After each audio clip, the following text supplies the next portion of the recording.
Welcome to the If You Could See Me podcast. Thank you for joining the movement. I'm your host, Erin Mahone. I'm an author, storyteller, facilitator, and mental health professional. I like to talk about big things, ask difficult questions, and challenge the ways in which we perceive ourselves, one another, and what's possible in the world. On this podcast, I speak to thinkers, makers, feelers, and folks fighting for change. You'll experience entertaining, thought-provoking conversations with people from all walks of life. I believe that mental health is health, and it goes so far beyond conversations about illness, medications, and treatment. Our mental health is essential to living our best lives, and I want to live in a world in which we talk about emotional wellness as easily and frequently as talking about the common cold. We aren't there yet, but I believe we can be. When I set out to create this thing, I had no idea what I was doing. Just that I wanted to share my story and I hoped I wasn't alone. I've discovered that so many people need to find solidarity. They need to know they aren't alone. Well, I'm here to tell you, you are not alone. We can have these difficult conversations in the light of day. We can laugh, joke, and get serious about making change.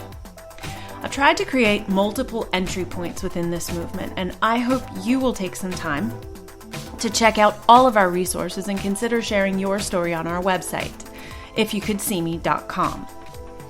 There you can submit your story, find mental health resources, submit ideas or resources yourself, read the stories of other brave warriors, find out about future live events, and invite me to speak or give a workshop in your area. If you're inspired by what we're doing, I hope you'll consider helping out by visiting our Patreon page, patreon.com/ifyoucouldseeme, purchasing my book, rating and reviewing this podcast on iTunes to help people find us, or just send me a message to let me know how this project is impacting you, ways we can improve, and future podcast or blog topics. This was only an idea until amazing people like you joined me in bringing it to life. Enjoy the show.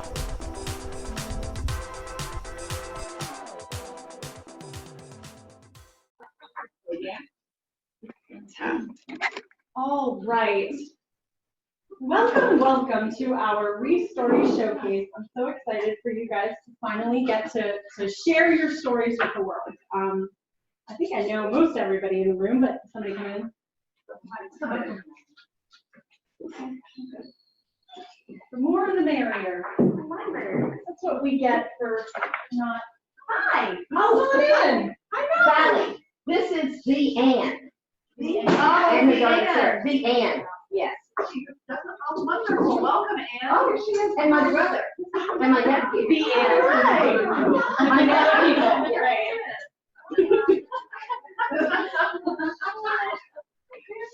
Awesome. Are there enough chairs? Yeah. Wonderful. We just doubled our audience. Fantastic. I love it with that.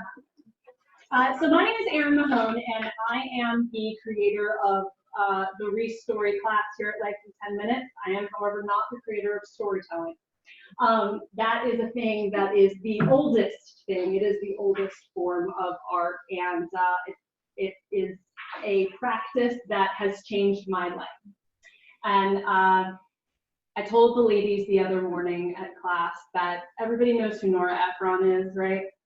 So Nora Ephron was raised by a writer, and when she or her sisters ever had, an unhappy moment in their lives, they would go to their mother and complain, and she would look at them and say, "Everything is copy," which means every experience that we have in our lives is a story waiting to be told. And the thing that I learned probably a little later than I would have liked to in my life is that you can choose how you tell that. There's going to be things that happen in our lives that make us unhappy, that make us frustrated, that happen that we don't have any control over the fact that they've happened. But the way that we choose to tell the story of our lives, both to ourselves and to the world, has an incredible power. I started doing that 12 or 13 years ago, started writing the stories of my life. And back in 2015, I compiled all of the stories that I had been writing into a one-woman show called It Runs in the Family.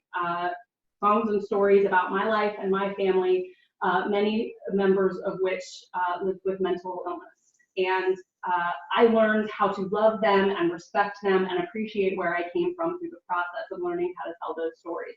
I also learned how to tell the story differently about who I was and where I had come from. And the reason I love doing this class here is because that is so much about what Valley does. What she has created here is a safe space for people to mind the stories of their lives. And so I'm enormously grateful to Valley and this wonderful place for having the opportunity to do that. So without further ado, I'm going to introduce the ladies, but you know what, ladies? I forgot the order. I wrote it down here in my phone so that I know who's going first. Oh, it's Tom. Okay, she knows. She just stood up. So, Miss Donna is a returning classmate. She and Fontaine took the class last session, and they have grown in ways that I can't even really express. I am so excited to hear your new story, which you wouldn't tell us. So I too am going to be hearing this for the first time. So please, everyone, welcome Donna to the stage.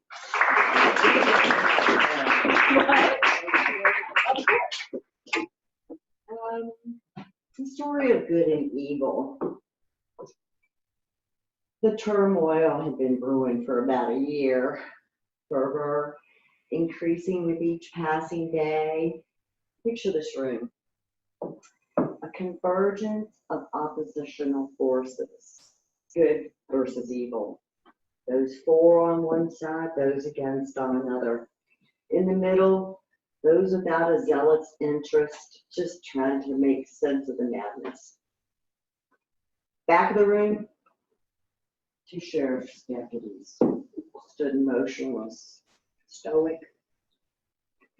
Voices were raised, insults, accusations, denials, heckles, emotional tirades, hateful thoughts from both sides, raw emotion.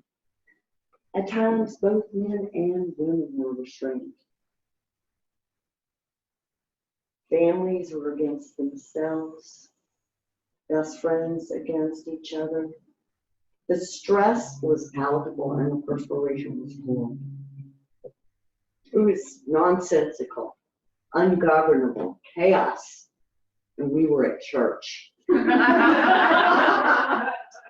Our new young pastor was about to be crucified by the Pontius Pilate purse strings mob.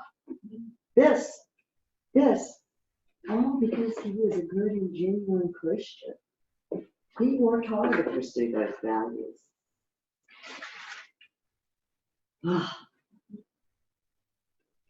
But the first time I remember being in church, I was a little girl. I was sitting next to my mama Doris, so we were at Sharon Baptist Church in Buckingham County, Virginia. And it was hot. And I was little, and I had that fan on a popsicle with Jesus' face on one side and him on the other. And I was trying to not fidget and be a good girl, but I was fidgeting because that fan wasn't cooling me or entertaining me anymore. Well, Mama Doris opened up her pocketbook, and this heavenly aroma came out. Like the air around us cooled. She reached into that magic pocketbook and she pulled out a stick of Wrigley spearmint gum. The woman smiled and she looked at me. I never had chewing gum because I wasn't old enough, but I wasn't going to say a word. And I chewed it till it was soft, and then I swallowed it. Smiled up at my Mama Doris in delight. I always remember that time when I smelled Wrigley spearmint gum that day in that church. Well, a lot of time has gone by since then. And after I escaped my second husband, I moved to a rural area to be closer to my mom, who was ill and recently widowed. I met this local fella who presented himself to be a lonely single father, and he emphatically echoed all my sentiments about values, money management, raising children, fidelity, you name it. He agreed with everything. He set about to woo me, and blindly I was wooed. He invited me to his Sunday school. Oh, well, that's great. I've wanted a sense of community. So when I stepped into me, in this small town of Virginia, it immediately reminded me of that church. And since the similarities with the rusty, musty relics and just the ambiance in there, I could almost smell really scary job. Well, what I found out, class always started late, led by our female teacher. Then a man was asked to lead us in a prayer, handed the baton back to the lady, who then asked us to pray for the sick. And that led us into a discussion about all of the sins in the community, the adultery, the spousal, the child, the elder abuse, the promiscuousness, all of the antisocial behaviors of the misguided.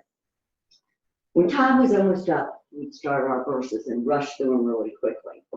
First 2 years I went, nobody talked to me, not a single soul. Even though I was there, week after week. I never got my own lesson book then, but after 2 years, somebody spoke to me. She said something like, "Hey, how you doing?" I almost didn't respond because I didn't think she was talking to me. But after 3 years, I got my own Sunday school lesson book. I was pretty excited about it. So these chatty Cathys would just go on and on, but then they rarely spoke when their husbands were around. And I began to realize I had really very little in common with these people. Over time, I started to witness and experience a lot of disturbing things in the area. The blue plate special at all the diners was the objectification of women. Put down, chauvinism, oh gosh, the sexist remarks, sprinkled with a heaping service of lewdness and belching. Oh, the bigotry I saw extended into any variance from the local cultural norm. And it was beyond anything I'd ever seen before. This is just a minor example of one of my early experiences. I bought my home and I had an HVAC guy come out, take a look at it, get a contract on it and all that stuff. He looks at it and he tells me, "Oh, you're going to need a new outdoor unit soon." I'm like, "Oh, okay, well, hey, how many stairs, what's the ballpark price on that?" He gives me the price. And I'm like, well, I don't know about my budget right now, and I just moved. I'll have to plan for that. He said, yep, one side and the other. Looked around and goes, "Well, you should get your husband or your boyfriend to pay for it. Little girl, you can get this place on your own."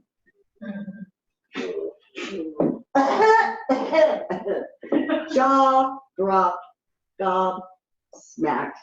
Didn't know what to say. Oh, I couldn't even believe it. That's just a minor. After 4 years, I got asked to join the rotations in the school. I loved it. I love looking up, the socioeconomic events going on during the times, and I felt like I was enriching our class. Oh gosh, but it was always back to praying for those sorry people, the misfits and degenerates every Sunday. But I just never felt like I fit in. I never fit in. So after year 5, in my first year of rotation, I got upgraded and I got to share the teacher's manual. Pretty exciting. I loved exploring the translations and reading about really what was going on at the times and interpreting how that affected me in my life and what it meant to me in my life. You know, after all, it is called Sunday school. We're there to learn. We're learning about our Christianity and the Bible, you know, Romer's Guide to Life, right? Those lessons taught me a lot about my own values. Well, this is about the time I fell ill, and 2 Jehovah's Witness women started coming to visit me and leaving pamphlets. So I read about them, and I noticed that there were a lot of similarities between our faiths and religions and practices. But there was one particular difference that really bothered me. Only men were allowed to pray or read a prayer in their church. What? Huh? So the next time they came to visit, I felt compelled to tell them that my mom was a bit of a feminist. The horror of it. Honestly, you would have thought I had told them she was Madeline O'Hare. It was a Kodak moment for sure. I wasn't trying to be mean, I was just being honest. Well, one Sunday, a new guy joined our class. He said his class just sort of disintegrated. And complimented him on his Jerry Garcia tie. He was a snappy dresser. Nothing like any of the other men around town. I realized pretty quickly he was likely gay and was certainly in the closet, considering prolific homophobia in the area. It was a couple Sundays later I learned he was the husband of one of my classmates. Things got a lot quieter when he joined our class. Whenever I led, I noticed that if I deviated from my workbook, he started Googling and would kind of counteract my interpretation or come up with a completely different thought. What an egomaniac. Why don't I fit in here? Why won't they accept me? I noticed people stopped looking at each other in class, stopped talking to each other in class. What's going on? What's happening? These were deacons. Pray for our church. Pray for our deacons. I saw behavior that was, now this wasn't all the parishioners, I'll be clear on that. But I saw superficial narcissistic behavior. They seemed to present this Christian facade, but they really had this grandiose delusion about their own superiority. And these were some of the wealthiest indigenous Baptists. And time again, situations arose, and I recognized their bigotry. It started to include even the poor, the misfortunate, and now even our new pastor wasn't to escape it. It was a total disconnect between our class and our whole church. The divided family was said, friends, our classroom was horrific. It was total disconnect. The old rule had no empathy. And to me, empathy is a core value of Christianity. How can we worship every Sunday the covenant that we made with God, that Christians and Jews made with God, and not have empathy? How can I do this as around me, I sit with bigots, racist, misogynistic, abusive, chauvinistic, narcissistic hypocrites? And they wanted to divide the church, drive out the genuine Christians and the Christian values out of their church. This regime, they weren't Christians in any way I could fathom. I had begun to make decisions and draw conclusions on someone else's values. I I couldn't align those with my own. But they, like me, have labeled themselves Christians. My idea of Christianity was irrelevant and inapplicable there. You can't blindly slap a big label on values because each of us is raised and shaped differently. Our unique upbringings and experiences shape us. It doesn't really matter what God and narcissist claims that they worship, because they only worship themselves. Rules, vows, beliefs, religions, dogmas, they're unimportant. And in their own minds, they're above it all, above even God. Well, despite the valiant efforts of the good people of the church, our wonderful young pastor and his lovely family were bullied, harassed, threatened, berated, and he eventually resigned and then left town to protect themselves. I haven't been to church since. I long for the enrichment of attending the church, but I never fit in there because I was different.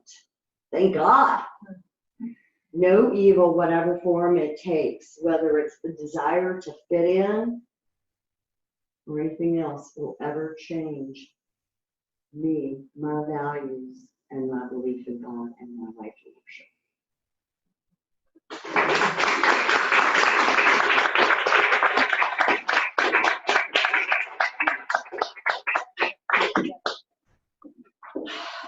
The thing that I love so much about this, and I say it every time we do it, is that every person in the room has a different story and they have a different way of telling their stories, and you learn so much about the world when you just listen to other people talk about their lives and their experiences. So next we have the lovely Sandy, who this is the first time she's taken the class.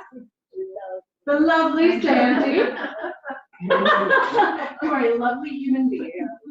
Okay, tell your story, Sandy. I couldn't believe anything now. Isn't that lovely?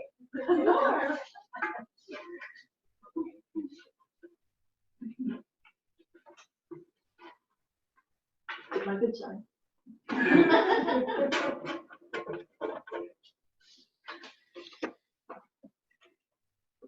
What a difference a year makes. 1969, just days after Christmas, the neighborhood kids have gathered at the big hill in the woods to go sledding. It's a fun ride to the bottom that ends at the creek that's frozen over just in time for Christmas break. Some kids had gotten sleds for Christmas, but there still weren't enough to go around. So to catch a ride, the little kids, the younger kids, would lay on the back, stretch out on the back of the big kids to take their ride down the hill. And so it was that I found myself clinging to the back of Dougie as we careened down the forested hill, and he veered to the right, and I tumbled to the left, rolling, caught a tree trunk right in my midsection. And I couldn't move.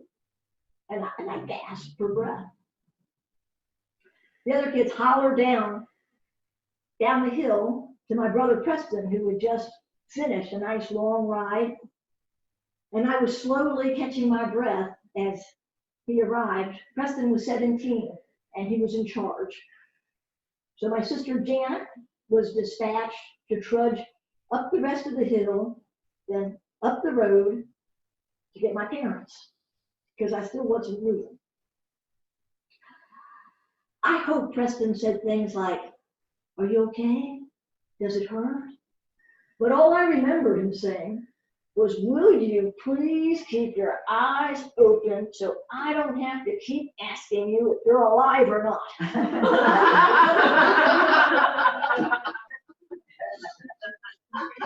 Janet returned without either parent, and Preston was incredulous when she reported that they said they would be down right after the football game. Now it's funny how, as you get older, you have to fact check your own stories. Because the first time I wrote this, the story would have said that they were watching the Baltimore Colts, and that part is still factual. Baltimore Colts were playing our nemesis, the Los Angeles Rams, in the conference playoff game.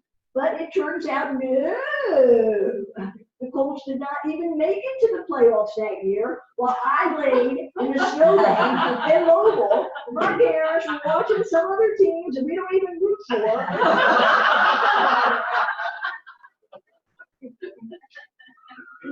Preston C.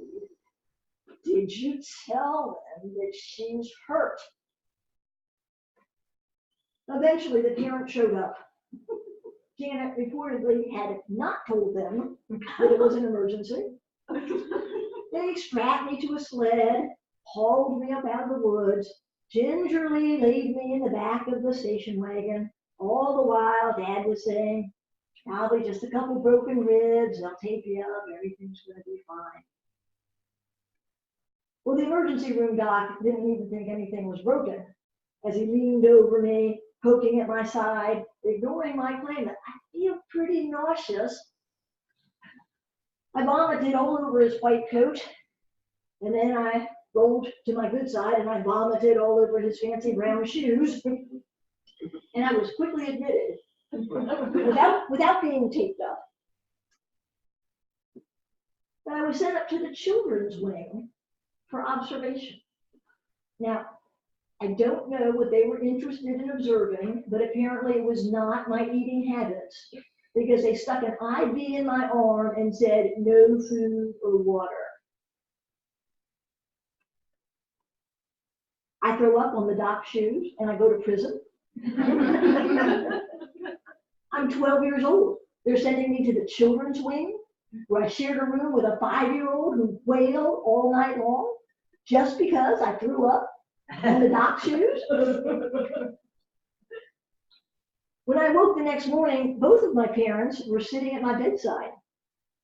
And I was very confused and I was very worried, because it was a Monday. Monday is a work day, and both of my parents work. I'm thinking, I must be really, really hurt if both parents are here on a work day. And what's more, my older brother Terry, he was 20, and he was one of the really cool kids, and he was full of life and popular, tons of energy. Terry came every evening to see me. And every visit, he brought me a goldfish to keep me company the next day. But every morning, the new goldfish was dead.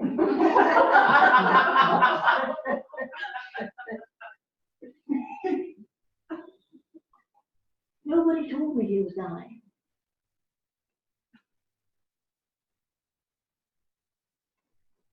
I thought when you brought somebody home from the hospital, that meant they were getting better. I'm the youngest of 6 kids. It's not unusual for someone to be in the hospital.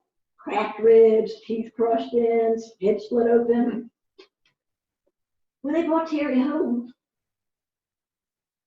I thought that meant he was getting better. Since the time I had gotten out of the hospital, Terry had been in and out a couple of times. But it got so he was just laid in bed. I went to his room every day after school. He would tell funny stories, and we would watch Perry Mason on TV together. The parents had spent a lot of money fixing up his room. He had his own portable black and white TV, had his own portable record player. They brought in one of the short couches from downstairs and they put it at the end of his bed so that he could have visitors. But his speech got really garbled. He got really hard to understand. And he got really skinny, looked like a skeleton, scary, and it was embarrassing to keep having to ask, what'd you say? I didn't understand you. I quit going to his room. A lot of the time, his eyes were closed anyway. On the way home from church a few weeks before he died, we were packed together in the station wagon. My mom spoke loud enough for me to hear on the way back, third seat of the station wagon. Sandy, Your brother Terry wants to know why you don't come visit after school anymore. I turned red as a poinsettia, deeply ashamed. I mumbled something about homework. I don't think I ever went into his room again while he was alive. At least not while his eyes were open.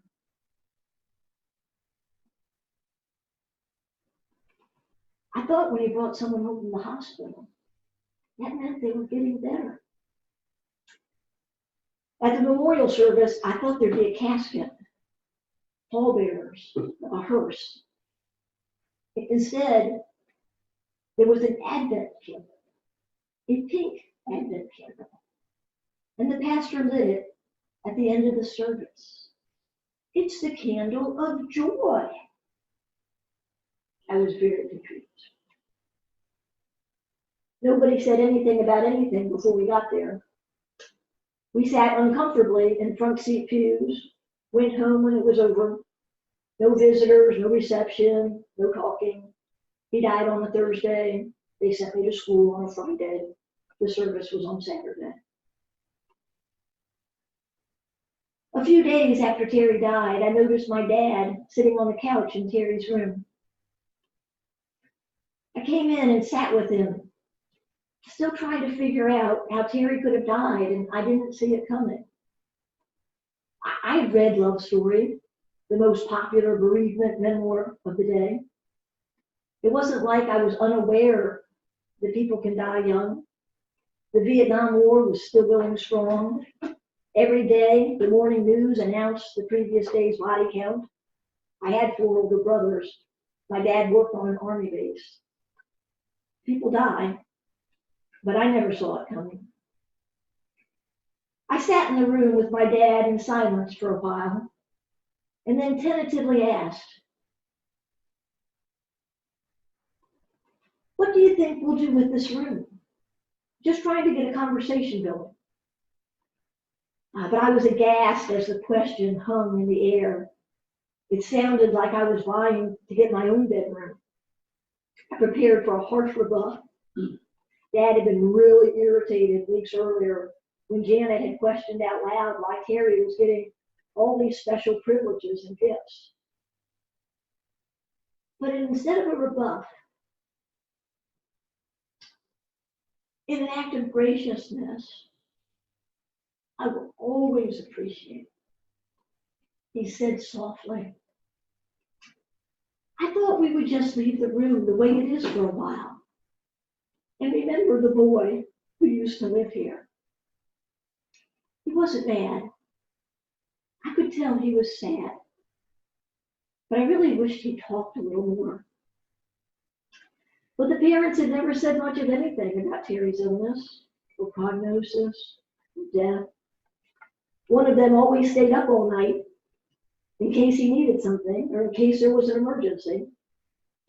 One night, Terry had a nosebleed that wouldn't stop. It bled through all the towels and the sheets. They had to call an ambulance crew because literally he would have bled to death if they couldn't stop it. More than 30 years later, I was very intentional about getting them to talk about those days of Terry's illness. They said they thought the kids had figured it out. He had cancer. It was terminal. He wanted to die at home. They wanted to take care of him. There was nothing to say. They were utterly exhausted. They did the best they could. Tears streamed down their faces. They shared stories never shared before.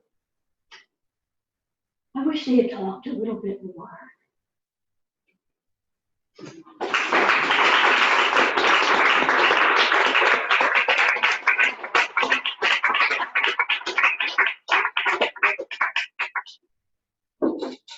I love that story so much. The line, that's my favorite that I told Sandy when she first shared that story, is the line with her dad sitting on the sofa when he says, "We'll just leave it the way it is and remember before we get here." just all the things. Thank you. Thank you. Okay, so next we have the superstar, Miss Judy London.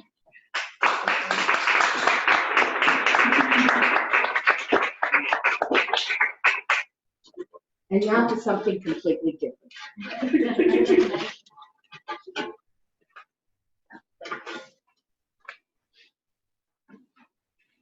I left my wallet in the grocery cart in Kroger the other day. As I drove home, iPod playing Bruce Springsteen from 12 speakers. Bass turned down because, it makes me dizzy. But Bruce was turned way up. It's a beautiful day. Blue, crisp, white and fluffy. And I mentally inventoried my groceries. Now, my doctor took me off dairy, but I had scored a non-dairy cashew milk, frozen novelty on sale, and I had a coupon. So I was pretty proud of myself. Life was looking pretty good. So again, glanced over to the passenger seat where I'd thrown my wallet, right on Bella's little paw prints that I really hadn't cleaned off yet, sorry. Off the seat, there is no wallet. So I put it in the bag. I always put my wallet in the grocery bag, that's fine. It's probably sitting right on top of those non-dairy cashew frozen novelty on sale. Bruce turned into Blondie, and I was singing Call Me as loudly as I could without annoying fellow passengers driving along. Waving to a neighbor as I turned the corner onto my street, I started feeling, a little funny inside, but that's okay. Pulled into my driveway, popped the trunk, and there was no wallet on top of the non-dairy cashew milk frozen novelty treats. My stomach joined in, but it's got to be there. So I am digging through the groceries in that bag, digging through the groceries in the other bag. And I'm figuring, when I was turning the corner, one hand in the air, one hand on the wheel, the wallet had just slid out. But I couldn't find it. Not in the empty grocery bags, not under Bella's little red fluffy travel seat. It wasn't there. I would have called Kroger, but my phone was in my wallet. So, frozen novelty treats be damned. I slammed the trunk, climbed into my car, and retraced my happy journey in a decidedly unhappy mood. Driving as fast as I could within reasonable limits. I have been known to speed a bit, but I pulled into Kroger, and I parked right where I had before, right next to the metal corrals, and I looked all through the carts. And all I found were flyers. And those little white circles where you get samples, and then you peel them out. Yes, that was all there was. Now, I haven't run in this decade. Oh, let's face it, I haven't run in this millennium. But I walked as fast as I could up to the service desk, where I had to wait behind a gentleman who was not only buying cigarettes, but 4 lottery tickets. When I finally stood in front of the blue aproned, surly, semi-adult, and was told, and we haven't had anything turned in, and we don't call people when we find stuff. Plus, didn't you say your wallet had your phone in there? So how would we call you anyway? Thank you. Walking back into the parking lot, I mentally calculated what was in my wallet. I had lots of cash, because I always have cash. And the farmer's market was the next day. And I like to kid myself that I'm staying off the grid, but I know I'm not. But, you know. Credit cards. This was not a problem because I have Bank America and I can sign onto my laptop with my super secret password that nobody could guess, except maybe Sarah. But when was the last upload? I don't know. My driver's license. And my picture was pretty good, you know? And when you get to this age and you're like, oh, yeah, that's not such a bad picture. But my senior citizen lifetime pass to the national parks, that was in my wallet. And I'd scored this little sweetie before the price went up and we had a new administration. So who knows, it's very good. I have it next year, so Karen and I won't be going to the Grand Canyon. Now, this was fixable. But my phone, my paid for phone, my phone that I used the Notes app and had all my other passwords on it, the phone, in my little mini case that my nephew Finn had made for me. So I thought, okay, who's having phone sales? Should I change carriers? Oh, you know, this was just too much. I could not deal with the phone. The money, the cash, even my senior pass to the national parks I could deal with, but I cannot deal with getting a new phone in my mini case. So I'm walking back to my car and I thought, okay, one more time, I'm going to look in the, you know, corral and see what's going on. And all the carts were smushed together and, you know, converging. And they're right in the middle with my wallet, with my cash and my cards. And my minivan relief washed over me like my rain shower head with hot water on a cold day. How could I have left it? Then my old buddies, doubt and incrimination, came out to party. How could you be so stupid? You are so careless. You can't do anything right. And you're showing your age. Now, don't get me wrong. I like being old. I can walk down the street without hearing, hey baby, give me a smile. What's the matter, you stuck-up bitch? I can walk down the street and nobody bothers me. People don't have expectations of you when you're old.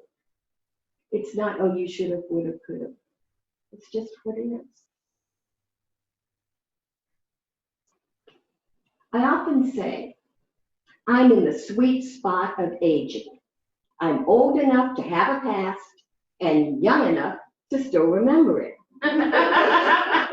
Of course, I do have to smack some of my habits and insecurities around from time to time and let them know who's boss. I'm in charge. And you know, life is sweet when you can do whatever you want. I know I'm lucky. I'm comfortable and safe. I have friends, awesome children. I'm good. And awesome family. Sure, my back is a mess. I'm losing my hearing more every day. I get dizzy if I turn my head the wrong way. And my knee, hit or miss. But going to physical therapy, I see so many people in wheelchairs, in walkers, with canes. And you know those canes that have those little 4 feet? Lots of them. I feel lucky. I feel thankful. Now, going over my MRI results and how my back is twisted this way and shoved out that way, my physical therapist says, you must have a really high pain threshold. And I laughed and said, yeah, I've had to have a high pain threshold. Deadly diseases, deadly car crashes, deadly marriage. You try walking in on your husband and your best friend in bed with her husband. Walk out and not have a high pain threshold. But I like being old. It works for me. I'm happy. Now, sometimes I forget names and words and where I put that blasted Fitbit because I want every single point, every single step on that Fitbit. Then I text it to Kim. I'm proud of my steps. I stroll through my neighborhood and I'm talking to my neighbors. I'm waving to cars going by and I'm chatting up the people out doing their gardening. Kids are on their bikes without helmets, which I like. Riding their bikes, on their skateboards. It's great. It's a little village. All walking Bella the Diva dog, and everybody has to adore her. Now, while I'm walking, I try to shift my body to the left. I pull in my belly button. I have to put my head back, straightening out my spine, and I'm looking left and right, seeing how many sounds I can read because I have to do my back exercises and my visual acuity. But I enjoy every step. I enjoy the crunch of the gravel and the grass beneath my feet. I've passed corners hundreds of times, and I love it every time. But I left my wallet in the grocery cart at Kroger. A blood clot squeezed the life out of my father the year he decided to retire. And he was 6 years younger than I am now. My mother grieved and mourned for 20 more years. But she also spent those 20 years bragging about her grandchildren. But then a stroke turned off her brain. Now, how many days, how many years do I have left? I don't know. I'm not counting. But I'm also not ignoring them. I'm just living in the sweet spot.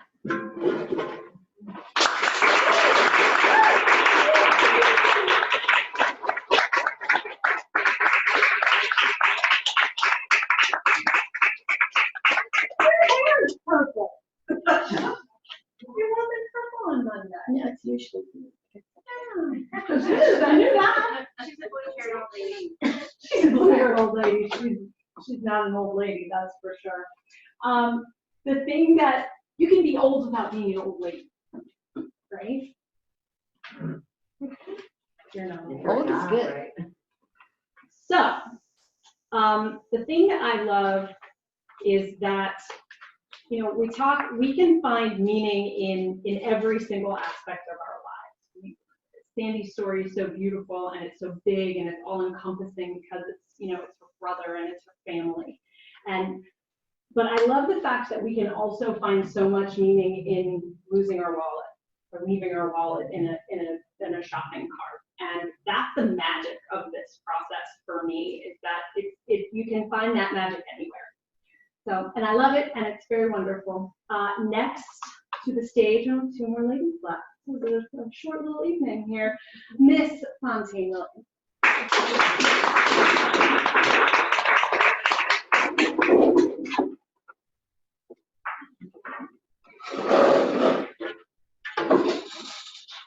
My parents, I wasn't with my father when he died. I found him after he had fallen in the nursing home in his bathroom, too far from the pull cord to call for help. He tried not to go to the hospital. He said he didn't want to go, but there were rules. He had fallen and hit his head, so he had to go. A hand reached out as he was leaving, strapped to the stretcher to try and grab a pack of cigarettes on the table. But alas, there's no smoking in the ICU. Once in the hospital bed, his body finally gave in to the years of damage from alcohol and cigarettes. He could no longer move around on his own anymore. He had hallucinations, and he would beg and beg me to take him to the store to buy cigarettes. It was very hard to see him suffering so much. And he was given some medicines to help calm him, but it was a very harrowing 2 weeks. Then he was transferred back to the nursing home we called hospice, and I spent many hours at his bedside. As soon as, one late evening, a nurse told me he could last like this for several more days, so I should go home and get some rest. Just as I had settled into bed, the phone rang. My father had died. So back to the nursing home with my husband at my side and my prayer book in my hand. We said some prayers for him and had a moment of quiet. I didn't know what my father believed. He was very private. He only went to church for baptisms and weddings and funerals. But in the last few days, wanting to offer him some words of comfort and yet not wanting to be off-putting, I had said to him, "You're going to a land of love and light, a land of love and light." I figured that sounded like a good place for him to go. A few months after that, my mother in the same nursing home began to show signs of the dying process. She was bedridden from several small strokes, and she asked for a light blue skirt and jacket and her navy pump. She was planning a trip somewhere, and she wanted the outfit to be hanging on the closet door, ready for her. She also spoke about a basket that she was weaving, and that she hadn't been able to complete it yet and wasn't quite sure how to do that. We called hospice, and they agreed that she seemed close to death. So everything was put in place, but she didn't die. For 7 long months, she kept us wondering. She would seem to be close to dying again, but death kept passing her by. Her life became very small, and her eyes became very big and expressive as words failed her. I wanted to try and take her out in a wheelchair outside for some fresh air, but every time we got her up, she would be dizzy and nauseous, so she remained in that small room. I was in the habit of praying before I visited her, praying for her, for myself, for strength, because I never knew what I would find. Our mother-daughter relationship had not been easy, and after not having been well loved or parented by my father or her, I now found myself in the role of being a parent and taking care of her needs. But I had asked God to help me to know when I should stay so that I might be there for her passing. One late Sunday night, my husband and my daughter were ready to go home, but I felt that I should stay. So I stayed behind. My mother's breathing had become very labored and she was unresponsive. It seemed the right time to stay with her. I settled down in her big brown leather lazy boy chair and dozed off. I woke up about 3 a.m. to the sound of her ragged, heavy breathing. It took every ounce of effort just to breathe. I went to her side and I said a few prayers for her, and then it came to me that I should sing to her. So I began to sing some of the songs that we knew from the camp, the church camp that we went to as a family for many years. I knew they would be familiar and perhaps soothing to her.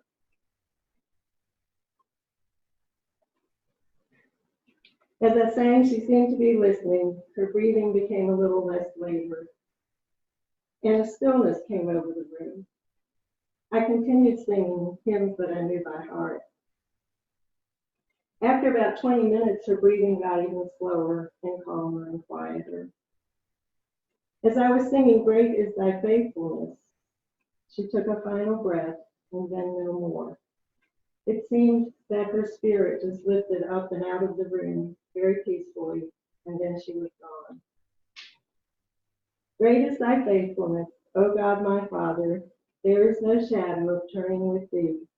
Thou changest not, thy compassions they fail not. as thou hast been, thou forever will be. Great is thy faithfulness, great is thy faithfulness. Morning by morning, new mercies I see. All I have needed, thy hand hath provided. Great is thy faithfulness, Lord, unto me. With these loving words, I sang my mother into heaven.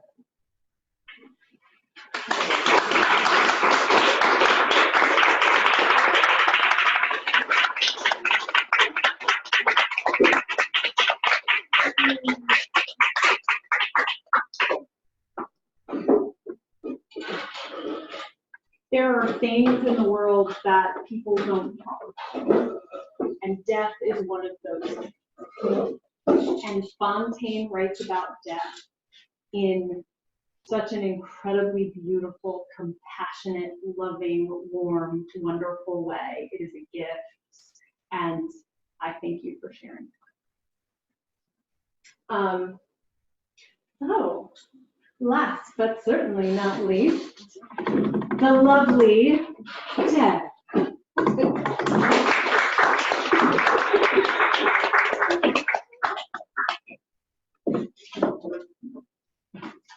So I got into my portal for a reason. When I was in my early 30s, I did something very mature, very responsible. Not really. I painted a big circle on my stairwell wall in the color Williamsburg blue. Now, Williamsburg blue doesn't remind me of any color of water I know, yet it became my portal. You see, when you entered my home, you looked right at that stairwell wall. In that circle, I saw freedom. I found a breath of fresh air. I found that I could release, I could relax, and I could renew.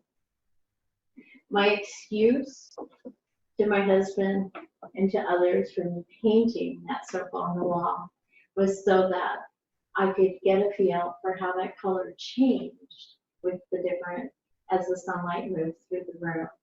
I was going to paint an accent wall, that color.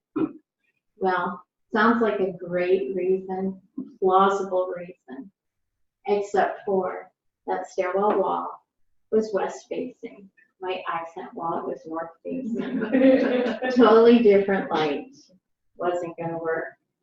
So why in the world would I create a portal? What would make me do this? Well, I knew it would bother my father. I was in my 30s, my early 30s.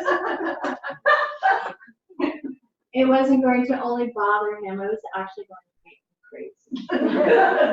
And I knew that if he would have a difficult time coming to visit me at my home. So why would somebody take extreme measures like that to prevent her father from coming to visit? You see, my father is and always has been a perfectionist.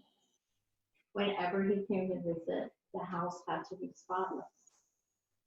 When he came in, it's just his habit. You could see his eyes were searching, darting, looking for dirt, looking for dust. Mind you, I had 2 young children, a 75-pound dog, a husband who could walk through the house with it falling down and be happy as a clam. So my dad even checked the light bulbs for dust. So I always had to, when I was dusting, I always made sure, and I've never looked at anybody else's light bulbs. So I didn't think anybody else did this. But I happened to, one day I was watching Driving Miss Daisy. Jessica Tandy playing Miss Daisy. She checked the light bulbs for dust. And I remember I laughed. I'm sure I laughed so hard that I had tears in my eyes. Not only, though, did my house have to be spotless, I needed to be dressed in appropriate, nice clothing. No jeans, mind you.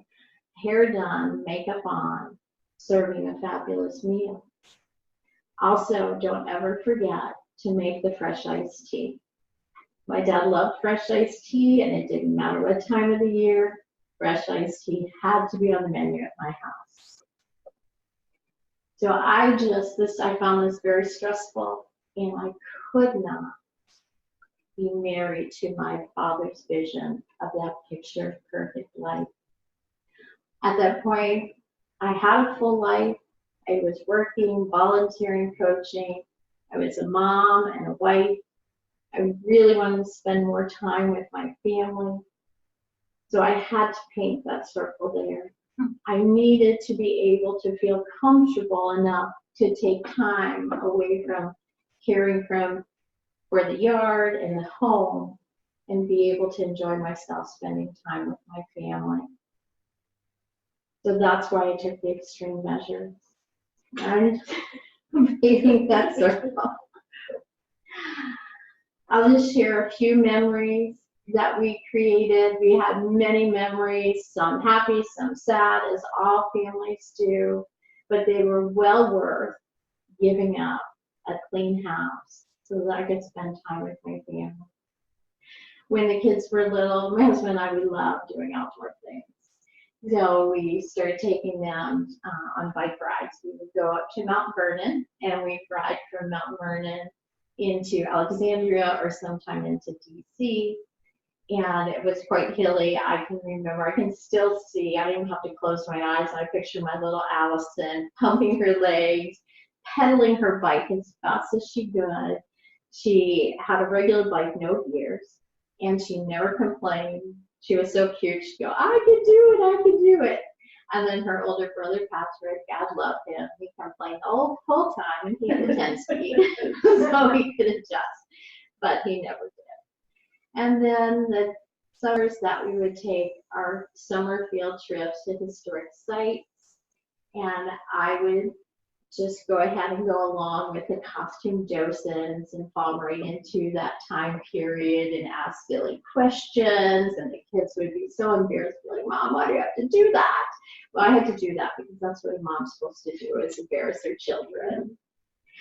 And then we would play roller hockey in our cul-de-sac. Sometimes it was girls against boys, sometimes it was the kids and me against my husband, but always our sweet dog, Cinder. She was our goalie.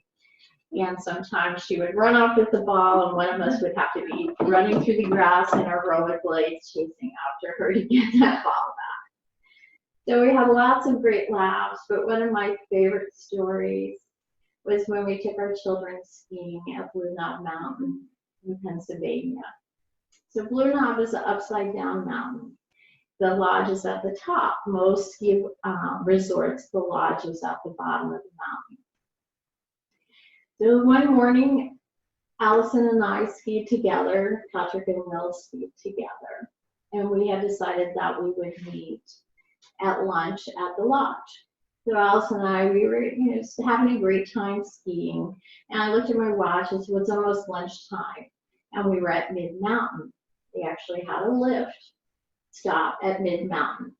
So I said, let's take the lift from Mid-Mountain up, because, when my husband gets hungry, he gets hangry. So it's like, if he's up there waiting for us, we need to get up there.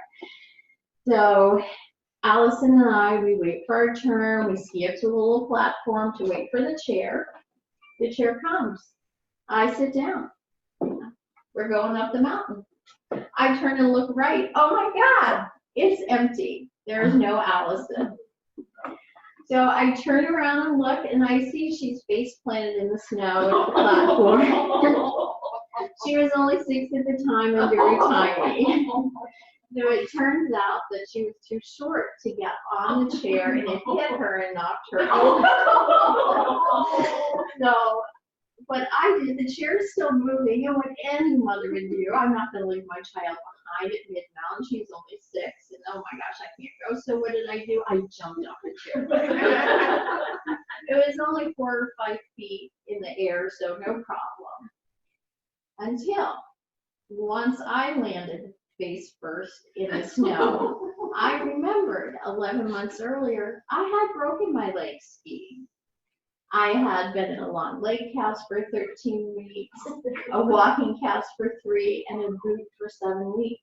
Now, none of that even entered my mind until I found myself laying in the snow. Did a quick body scan. Okay, I think I'm okay. I can get up. So by that time, they had stopped the chairlift. And the lift attendant had picked up Alice, and I skied over to her, and he said, she's too short to get on this lift. I wanted to say, well, you work here, you should have known that. Why didn't you tell me? Because that was the first time we'd been on the mid-mountain lift. So he said, this is what I'm going to do. I'm going to bring a chair right up, and I'm going to stop, and then I'm going to come out, and I'm going to put her on the chair. And then you'll sit down, and then I'll start the lift up. But great, that sounds good. So we got on the lift, we went up to the top of the mountain. Patrick and Will weren't there. So I said, well, let's go in and wait for them. So they finally come. I said, how was skiing? Will, my husband, says, it was fine until we got on the chairlift. I said, what happened? He said, well, we got on the lift, and it started, then it stopped. Then it started, then it stopped. Then it started, and we came up. But apparently, some idiots either jumped or fell off at mid-station. So I was laughing. He's like, well, what is so funny? That is not funny. I said, well, Allison and I were the idiots. And I told him the story of what happened. And so whatever, that's one of my favorite stories from Blue Knot. We have many. I can write a whole story, a chapter in a book about Blue Knot. But what really was important to me is that my house did get clean, the laundry was done, meals were served. But we try to focus on creating those memories with the kids. And like I said, not all were happy, some were sad, but even now, the sad ones you can laugh at and really see what the value was. So I am happy that I did paint my portal to freedom on the wall. It did eventually get painted over. My dad came a few more times while it was painted there. And he asked me, he said, when are you going to paint over that circle? And I said, I'm still deciding.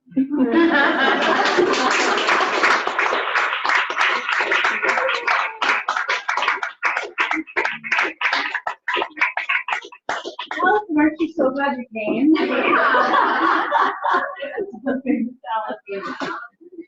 So, folks, that's all. This is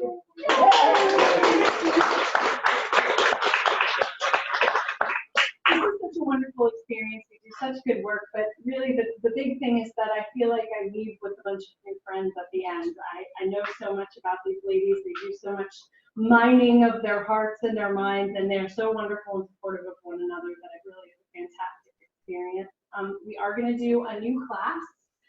In the summer, we're going to do a Tuesday evening class, June and July. Some more information will come out very soon. Valley and I are just putting the finishing touches on that. Valley has very generously provided some food for us, and for anyone who is interested, I do have a few of my books here if you would like to buy one. Thank you all so much for coming, and do you have anything that you would like to say? Thank you, Erin, and thank you, everybody. You guys were awesome.